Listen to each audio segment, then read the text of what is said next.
Good morning, everybody. It's Marty the JavaScript Party and my buddy Rhett. And I opened up a new set of nuts today, and we have almonds again. So we had used up all the almonds, and there we go. There you go, Rhett. So happy 4th of July, everybody. I know that majority of people who watch my videos are not in the US, but so the 4th of July is the day that apparently, so I didn't know exactly the specific details, but the 4th of July was the day that we formally adopted what's called the Declaration of Independence. Um, apparently, on July 2nd was the day that it was approved by the Continental Congress. And apparently, most delegates actually signed the document on August 2nd, June, July, August. So about a month later, most of them did it. Now, I wasn't sure like what that meant, like in general. And apparently, so other countries had declared independence before us. Apparently, the Dutch Republic had declared independence in 1581. Corsica, which I'm not sure what that is, declared in 1755. I think that's an island. Um, Sweden declared from the Kalmar Union, which I don't even think is around anymore, in 1533. And Scotland, it says in theory, declared independence from England in 1320. But those were all countries. We apparently were the first colony to actually declare and succeed from Great Britain. And so we did that on July 4th. So we get today off from that. This year, that is kind of good news and kind of bad news. I don't have to work today. So it is 9:16 a.m. Normally I would have been working by 16 minutes, but instead I got to take a nice light wake up. I got to sleep in about 45 minutes later than normal. Actually went to sleep a little earlier than normal. I took the dogs out on a nice long walk this morning. So, that's nice. The bad side is I don't get paid for today. I am a contractor, a W-2 contractor, which is the worst of all worlds in the United States. Um, because you, well, yeah. I mean, it's if you take working, it's probably worse to be unemployed or in some sort of like part-time employment is worse. But as far as like full-time working, W-2 contracting is the worst because you don't really, you have to pay all the taxes and everything that a regular employee would have to pay, but you don't really get any of the benefits that generally protect most employees. Um, so it's kind of like not a great situation, but not a horrible situation either. Um, it's fortunate like this month, the way this month breaks out, I it's still going to be two 40-hour work weeks, so I'll still get paid for 80 hours. Had it not been a 4th of July, then I would have got like a little bit more on my paycheck than I normally get. I would have got an 8-hour addition to my paycheck. It's kind of nice though because it gives me something to look forward to. Because hopefully at this time next year I'll be fully employed by the state of Georgia, and then I will be off on today, and I'll be like, I'm off today, yay! And it won't really have any negative impact on my financial well-being. But anyway, so that is neither here nor there. I noticed that like at least here in the United States, and at least in the group of people that I sort of seem to be exposed to and around, we spend a lot of time thinking about artificial intelligence. Here's a really good example of using large language models in such a way that it's probably the best, right? Like you just like okay, I have a general idea of what 4th of July is and what it means, but I would like a little bit more details, and I would like the details that are commonly agreed on by everybody. It used to be like I used to think there were facts and not facts, but now, and I think because of large language models, I've come to the conclusion that it's a lot more nuanced than that, and that there's sort of the agreed upon facts, and then there's like the real facts, the real things that happened, and then Like, for example, in this per situation, we've all agreed that we declared independence on the 4th of July. But some people could argue that we actually declared independence on July 2nd because that's when we approved the resolution. But we could also argue that it was actually August 2nd because most people didn't actually sign it until August 2nd, right? Like it's the truth is always a lot more nuanced than we did. We did that. So now the thing with these large language models is that they've never done anything, right? They never actually do things, at least nothing in the real world. Like they might write code or something like that. I don't even know if you could consider what they do writing code. They seem to be very, very good and very, very set up for selecting information to share with you. That's what they do. Now, they also seem to have like another layer of like, okay, there's certain sacred information that only that you have to have that the system has decided has to be believed, and anyone who doesn't believe that is sort of an outcast. So we kind of have that kind of thing going. And if you ever interact with ChatGPT or large language models, it's really only useful to determine what you're supposed to believe. So you can find out, okay, like just tell me what I'm supposed to believe. ChatGPT can do that for you. But I think where ChatGPT can be actually good for your brain and good for you is like sharpening your skills, your your ability to communicate ideas, things like that. And really, like if you just go and just consume what it gives you, it's probably actually dulling your ability to do that. But if you really want to sharpen it, I think, and I don't know, I'm not an expert in this, but I think what you want to do is you want to give it, you want to imply to it. So the as far as I know, as far as I could tell with the LLMs, um, they tell you what you want to hear, as long as what you want to hear is deemed okay by the authorities. So, like, if you tell it that you want to hear that red is the best color, it will give you a bunch of facts and details about red. But like, let's say you want to argue with someone that thinks that blue's the best color, well, then you need to. All it's going to tell you is all the things that are in your best, or that are going to make you agree, and you'll probably be worse at arguing or debating your perspective. Um, but if you tell it that you think blue is the best color, then you get to hear all their best. You get to read all their best arguments, and then you get to argue against those. And so I have a certain belief that is not mainstream, but not controversial either. And the mainstream strongly disagrees with me, but I just believe it.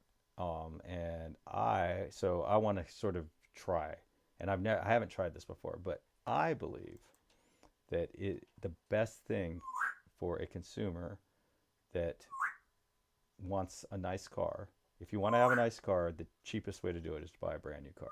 I believe that. I know that is not believed by the rest of society. The rest of society believes that the best thing you can do is buy a 1 year old car or a 2 year old car. And the argument that they always give is that uh, depreciation, that it depreciates the second you drive off the lot, blah, blah, blah, blah. I totally disagree with that as well. I think that the difference between me trying to sell a brand new car and the dealership down the road trying to sell a brand new car is that they have a nice shiny dealership with all the cars looking great. They have salespeople that have practiced selling cars a bunch of times. Shush. And you want trouble? You looking for trouble?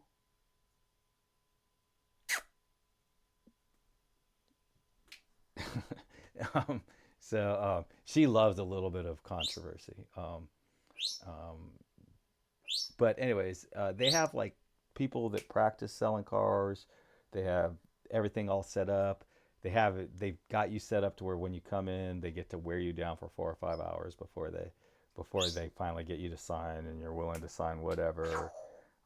They just have it down to a science. That's the difference, not the actual car being worth less. It's just that they're set up for it. They're good at it. So I think that's the difference. And I think that my personal experience is if you buy a brand new car, and you take good care of it, like you keep it nice, then if you go to the end of the year, like let's say you buy a car on March 31st, 2025, on March 31st, 2026, even if you do like a 60-month financing, the amount you will owe on that car will be less than what you could buy that car for. That's what I believe. And my personal experience has been that. And not only that, even if it's the same, like even if I could buy the car for the same amount that I could sell the car for, I'm going to have to pay a higher interest rate on a 1-year-old car than I can get on a new car. Now, of course, all of this, if you have bad credit, like then none of this really accounts. But like, so that's like sort of another contingency. Like you have good credit, right? So you have good enough credit to get sort of the best interest rate available. The best interest rate available on a 1-year car will be higher than the best interest available on a brand new car. So even if the car is the same amount, or even if you would have to pay a little more, your interest would be, or a little less, your interest will make up for that. So that's what I believe. But if I want to argue this, like let's say I want to make an actual argument about this, I need to come into ChatGPT and say, ask it the general question, right? Is it better financially to buy a new car or a used car? So, and I don't even know if what I think the mainstream opinion is actually the mainstream opinion. So this, I will find out what the mainstream opinion is. This is all I'm asking it. I'm not asking it. If you give it hints on what you want to know, it's not going to give you, it's going to tell you what you want to hear. But if you just ask it a generic question, it's going to tell you what the mainstream belief is. Buying a used car is usually better than buying a new car, but not always. It depends on factors like depreciation, interest rates, warranty. So it sort of like, apparently it's closer than I thought. Maybe more people think kind of the way I do. Why used cars, avoid steep depreciation in the first year. See, I don't think that's actually true. Slows down, buy used cars. Lower purchasing power. Obviously, you'll play. That's not true. That is absolutely not true. Maybe anytime they put that word obviously, that is like, this is a lie. That's probably true. Sales tax and insurance are typically lower, but I don't even know if that's true. Okay, when might be more lower interest rates. Okay, so this is true. And the 0% or very low is absolutely true. Especially for banks, full warranty. Yes, the full warranty is probably the number one thing I like about used cars. And you get brand new tires, you get all that stuff. So repairs, maintenance are lower early on. You get, yeah. So this can, sometimes that's good, sometimes that's bad. Like, I'm confident that a 1983 Datsun B210 that could get 45 miles to the gallon it has better gas mileage than today's cars. Yeah, that is absolutely true. If you keep it a long time. So in my experience, you, so at this point, I feel like I've heard the middle argument. So do I want a better argument? No. So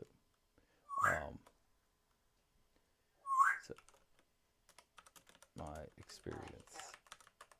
Oh, so I kind of, How about this? I think that the argument that a used car is a better deal makes sense for people that sell cars. So they buy a car and then sell it a year later.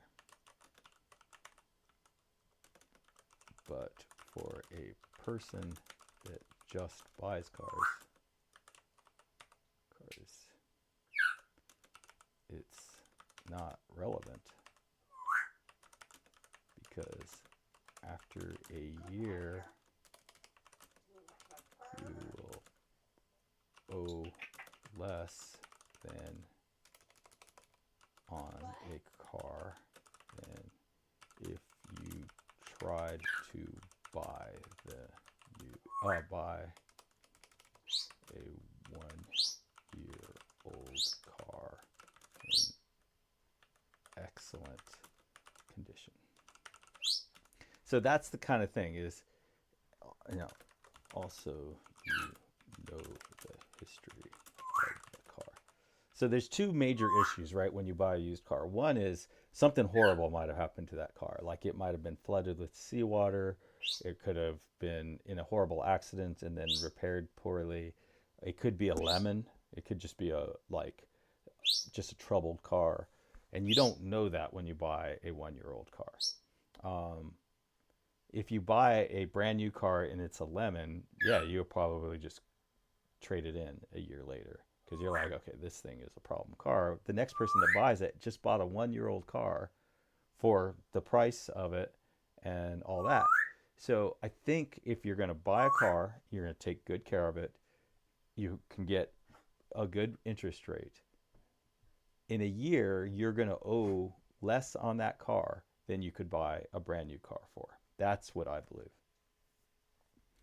You're absolutely right to challenge the one size fits all advice. You've pinpointed a key truth. If you're not flipping the car, instead drive long term, then used is better. Used is better. Rule becomes less compelling. Yeah, you know the car's history. That's probably the number one thing. Huge factor when you buy a new car. You control maintenance, driving habits, repair it from day one. No risk of hidden issues, sketchy repairs, or accidents. Even CarFix and CPO inspections don't guarantee a full picture. Used cars often cost more than you would think. I have definitely been to used car lots which they were kind of attached to the new car lot, and there was a car that had like 7,000 miles on it that looked perfect and all that, and it was higher than a brand new car would cost. I have definitely seen that. Um, uh, and yeah, used car, if you're financing, which everyone I know, everyone in my world finances. I did hear like people say, hey, some people in the middle class finance. Like, I don't know anyone that doesn't finance a car unless they're buying a really, really low end car, like $1,000 car or something, which is not really feasible where I live because they do emissions and stuff. And older cars typically won't pass the emissions. Um, yeah, the higher interest rate definitely cashes out. And then depreciation doesn't matter, right? It doesn't even matter if it depreciates if you're keeping it, but I don't even think it depreciates enough to. Yeah, I do think over the. So see now what this did was it just found all the arguments that are in my best interest, um, and gave them to me. So if I had started off with this statement here, um, uh,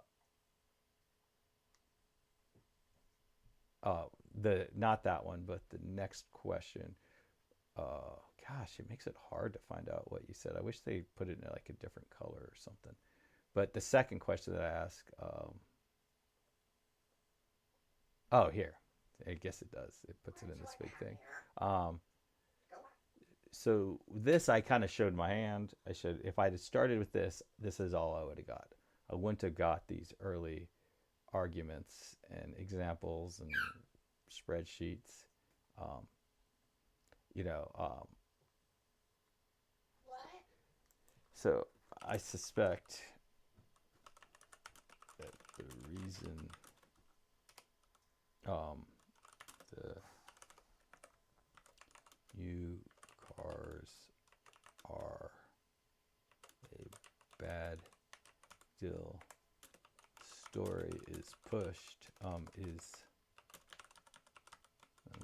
believed is because, so now I'm going to try to figure out what the motives behind why would everybody believe this thing if it's wrong, right? Is because banks and dealers make make more money off of used cars than new cars. Period. Onto something. So the idea that new cars is a bad deal has been repeated so often it sounds like gospel, but the motivation behind this belief aren't always neutral or consumer first. Let's break down where that narrative. So I tried to avoid the word narrative because narrative is sort of very triggering in our society right now. So I'm kind of surprised that it put it in there. I would think it would try to avoid that word. But anyways, why banks and dealers often prefer you buys higher interest rates. This I think is the number one on used cars. Banks and credits usually charge higher interest rates uh, because they consider them riskier collateral. Um, that means they make more interest even though the loan amount is smaller. Fewer manufacturer incentives, finance, cashback, standard, which so when we bought our car, we were trading in a 2017 Camry that had like 70,000 miles on it, and it was in pretty good shape, pretty good shape. Uh, it was definitely not mint because I have to drive around Atlanta, so the rims had been kind of bumped a few times, and they weren't cracked or anything, but they were scuffed, and think it had a couple of small dings in it.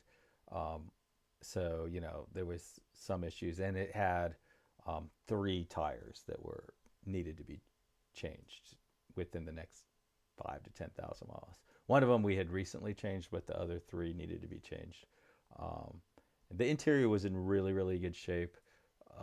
The like all the weather, there was no cracks or anything in any of the windows. There was no pilling paint or anything like that. So it was in really good shape. It was very shiny. People were always shocked to find out that it was like an 8-year-old car. So we traded that in, and we got a really, really good deal. I think on our, you can't never be sure, but I think it was a really, really good deal on a Honda Odyssey.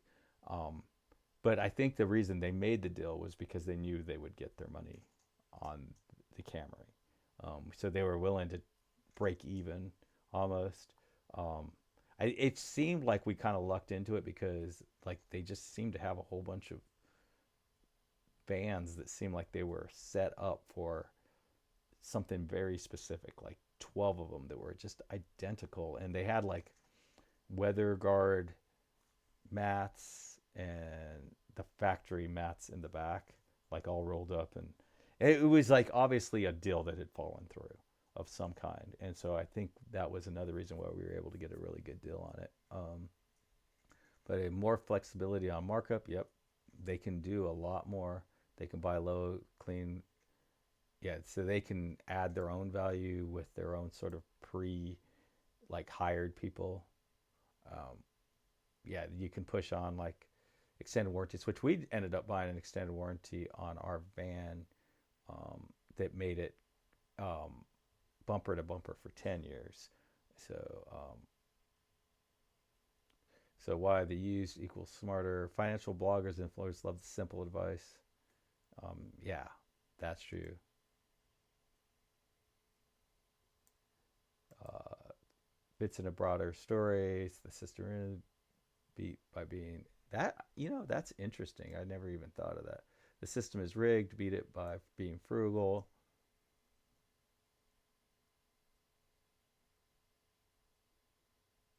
Like it's just like it was just like I found when you buy a brand new car, like let's say you buy a brand new car and you drive it to visit all your friends as soon as you buy it off the lot. Everyone's like, "Wow, this is a brand new car. This is so nice." Let's say you trash it that night, and the next day, no one's going to be like, "Wow, this is a brand new car. This is nice." It's like, "Wow, this is a car. It's trashed." But let's say you keep it really nice for a week. In a week, everyone's like, "Wow, this is a brand new car." Let's say you keep it really nice for a year.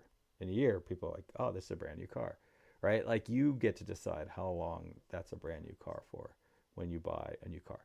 Trying to find a car that feels like a brand new car that's a year old or 2 years old is almost impossible. Keeping a car looking like a brand new car is not that hard. It's not simple, but it's not that hard to do just to keep it nice for 5, 6 years so that people get in there and they're like, man, this car, how old is this car? Really, it feels like it's brand new. Like you can keep it that way. Anyways, so the point wasn't about cars or anything. I was just trying to kind of come up with something where I don't believe something that's mainstream and it's not controversial. Um, it doesn't. I don't think anyone's going to get triggered by this. But I feel like that is what I really want to demonstrate more than anything is what I think is the best way to use large language models. If you don't use it this way, if you use it by just asking it what you want, like if I started with this question of I suspect that reason new cars, like that's all it would do is tell me all the things that enforce my belief. If you give it a very neutral, then all you'll get like both sides of the argument. If you it probably even makes sense to even give it the other side, like isn't buying a used car better than buying a new car, and then let it give you all the best arguments, and then sort of start trying to pick apart all the different arguments. That would probably be the best way to use it. So, anyways, I hope everybody has a wonderful 4th of July. Our Independence Day here in the United States. If you're not in the United States, well, then, I hope you're still having a good day. And I hope everything's going great. Happy coding, everybody. Bye.